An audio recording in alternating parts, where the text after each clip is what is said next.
The 17th of August, 1990, Philadelphia.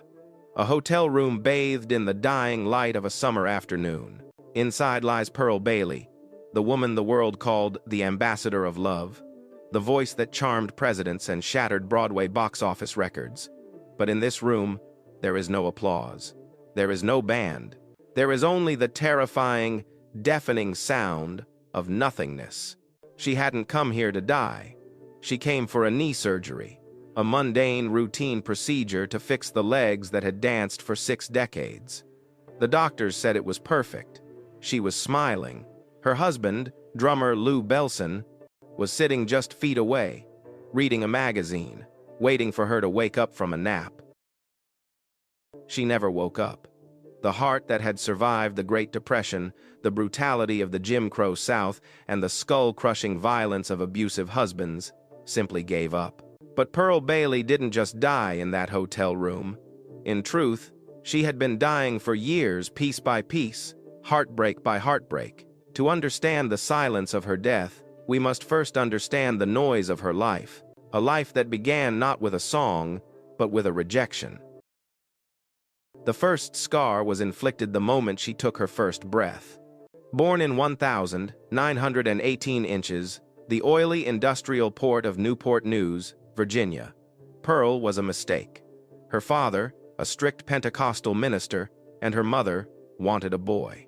They had the name ready, Dick. When a girl arrived instead, they didn't hide their disappointment. They branded her with it. They called her Dickie. It wasn't a pet name. It was a daily reminder of her inadequacy, a half-joke, half-judgment that wired her brain with a singular, toxic belief: you are not what we wanted. At 4 years old, the family moved to Washington, D.C. The church became her stage, but it also became her first lesson in cynicism. Pearl watched her father preach. She watched the congregation scream, dance, and faint in religious ecstasy. But she noticed something else. When the emotion peaked, the wallets opened. She realized early that performance wasn't just about God. It was a transaction. It was survival. But the holiness was a veneer. Behind the rectory doors, the man of faith and his wife were at war. The arguments were violent and constant. Her mother eventually snapped, packing the children and fleeing to Philadelphia. But the escape was a trap. By age 15, Pearl was a dropout. She wasn't a singer yet. She was a servant. She scrubbed the toilets of wealthy white families.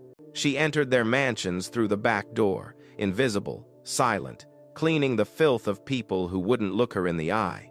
She would stare at her raw, chemical-burned hands and whisper a vow. I wasn't born to bow.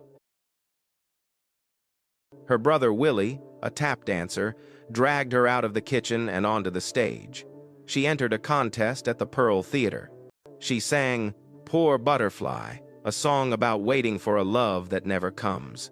The audience froze. They didn't hear a girl. They heard a ghost.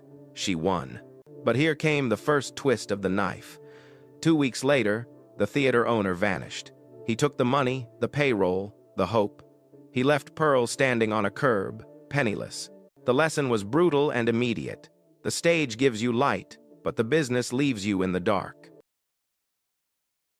She fell into the coal circuit, a purgatory of dive bars in mining towns.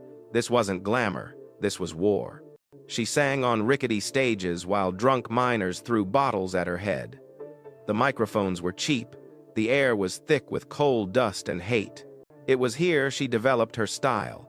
She didn't just sing, she bantered. She learned to talk back to the hecklers, to use humor as a shield. But while she could deflect a bottle, she couldn't deflect the monsters she invited into her bed. Pearl Bailey was starving for the love her parents never gave her, and like many starving people, she ate poison. The first monster, 1,942. She married a drummer. It lasted 18 months. 18 months of jealousy, alcoholism, and fists. She walked away with bruises on her skin and a crack in her spirit. The second ghost, World War II. She joined the USO to sing for troops, hoping to outrun her pain. She married a soldier, but war destroys men in invisible ways. He returned from the front, a hollow shell. He left her a note. "I'm not the man you married. No blood this time, just the cold abandonment of a woman who was never enough." The third butcher, 1948.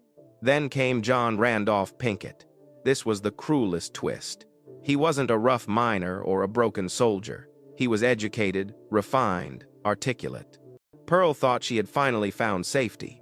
She was wrong. Pinkett was a jealous, controlling sadist.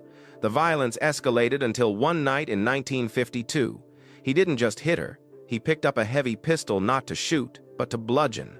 He struck Pearl across the head with the force of an executioner. The blow cracked her skull. Blood poured down her neck, soaking her collar. She didn't die, but something inside her did. The belief that love could save her was beaten out of her that night. She divorced him, wrapped her head in bandages, covered the scars with a wig, and went back to work. Because in Pearl's world, if you didn't sing, you didn't eat. Broken, battered, and cynical, Pearl met Lou Belson, a white drummer for Duke Ellington, 6 years her junior, gentle, quiet. For the first time, a man didn't want to own her. He wanted to keep time with her, but the world wouldn't allow it. When they married in London in 1952, the backlash was visceral. This was America before the Civil Rights Act. Lou's father wrote a hateful letter, disowning his son, terrified of a mixed-race grandchild. Promoters canceled shows. Hotels slammed doors in their faces. Audiences walked out the moment they saw a white man backing a black woman. This was her double life. On stage, she was the ambassador of love, smiling, cracking jokes, making white audiences feel comfortable. Off stage, she was denied entry through the front door of the very venues she sold out. Once, outside a Frank Sinatra concert, 2 men attacked her simply for being black. She didn't fight. She wiped the blood from her lip and kept walking. She learned to swallow the rage. She metabolized the hate and turned it into songs. But the body keeps the score. By the 1960 seconds, Pearl was a legend. She starred in Hello, Dolly with an all-black cast, saving a failing show and winning a Tony Award. She was dining with presidents, but her heart was rotting. Decades of stress, trauma, and the relentless grind of the road had destroyed her cardiovascular system. In 1965, she collapsed backstage. In 1974, in Denver, her heart actually stopped. For several seconds, she was dead. Doctors revived her, bringing her back from the void. They begged her to retire. They told her the stage was killing her. Her response was haunting.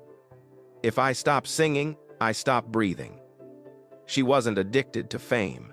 She was terrified of the silence.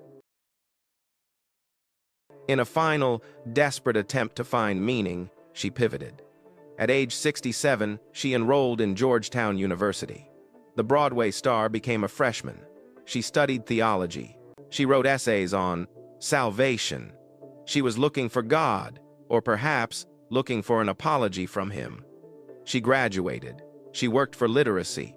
She tried to be a saint, but you cannot outrun a broken heart. Which brings us back to Philadelphia. August 1990, the knee surgery was a success. The danger was supposed to be over, but the heart that tired, scarred, overworked muscle finally whispered, "Enough." She died while looking out a window.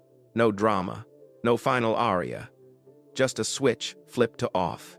Lou Belson, the man who had drummed for her for 40 years, was left in a silence so loud it was deafening. He told the press, "I lost my best friend," and then he retreated. But the tragedy has a final, cruel aftertaste. The legacy Pearl fought to build the family she protected against a racist world did not survive her.